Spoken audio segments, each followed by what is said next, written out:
Where is the centre of mass of a hemispherical shell. Centre of mass निकालने के लिए हमें यहाँ पे रिंग एलिमेंट्स कंसीडर करेंगे। देखो इसको हम कैसे रिंग एलिमेंट्स लेंगे, देखो ये एक रेफरेंस एंगल ले रहा हूं मैं, यहां से मैं थीटा एंगल जाऊंगा और डी थीटा का एक इस तरह से एक रिंग, और अब इसको ना पूरे में घुमा दीजिए, ऐसे पूरा ऐसा घुमा दीजिए ऐसा, ठीक है। तो देखो मैं रिंग बनाता हूँ यहाँ एलिमेंटल रिंग आर रेडियस पे, यहाँ पे हमने क्या किया, यहाँ से थीटा एंगल गए, डी थीटा का ये एक एलिमेंट, तो ये जो थिकनेस है ना रिंग की, जो थिकनेस होगी वो हो जाएगी आर डी थीटा इतनी। तो अब हमारा एक एम होगा कि to find the mass of this ring, क्योंकि इस रिंग का सेंटर ऑफ मास तो देखो यहीं पे होगा, यहाँ पे इसका सेंटर ऑफ मास होगा। तो यहाँ पे मैं लिख सकता हूँ consider an elemental ring as shown at an angle theta of thickness r D theta. So mass of this elemental ring क्या हो जाएगा, is equal to total mass divided by total surface area. यहाँ पे surface mass density define होगी, right.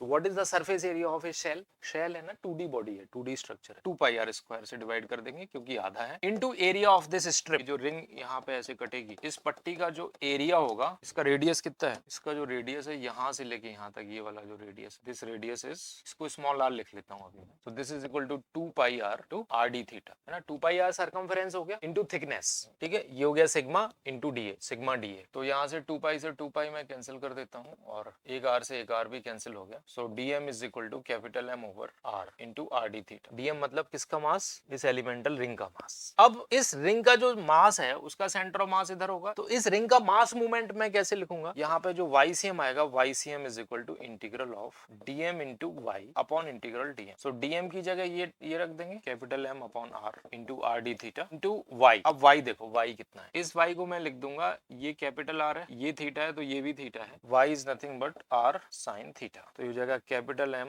Into sine theta into small r D theta. अब small r को क्या लिख सकते हैं, देखो स्मॉल r ये है, ये स्मॉल r को लिख सकते हैं r cos थीटा। तो small r is equal to r cos theta sine theta into r cos theta d theta. अच्छा डिवाइडेड बाई टोटल मास भी करना है, तो डिवाइडेड बाई टोटल मास करेंगे तो ये m और m चला जाएगा, इसे m को निकाल देते हैं यहाँ से, ये चला गया। So YCM is equal to capital R integral sine theta cos theta d theta. अब यहाँ पर हम 2 और 2 से मल्टीप्लाई डिवाइड कर देते हैं ताकि ये 2 साइन थीटा cos थीटा हो जाए। So this become YCM is equal to R by 2 integral sine 2 theta d theta. और इसकी लिमिट कहाँ से कहाँ तक डाल देंगे, देखो थीटा कहाँ से वेरी कर रहा है, यहाँ से शुरू कर रहा है और यहाँ तक खत्म हो जाएगा, सारी रिंग्स कवर हो जाएंगी। तो 0 से pi by 2। So YCM is equal to R by 2 sine 2 theta का इंटीग्रेशन हो जाता है minus cos 2 theta by 2, limit 0 से pi by 2। So YCM is equal to R by 2 और इस 2 को भी बाहर निकाल लीजिए। So minus cos 2 into pi by 2 minus of minus cos 0 d. तो ये देखो ये 2 हो जाएगा, R by 2 into 1 by 2 into 2, तो 2 से 2 कट गया और R बाई 2 आ गया हमारे पास।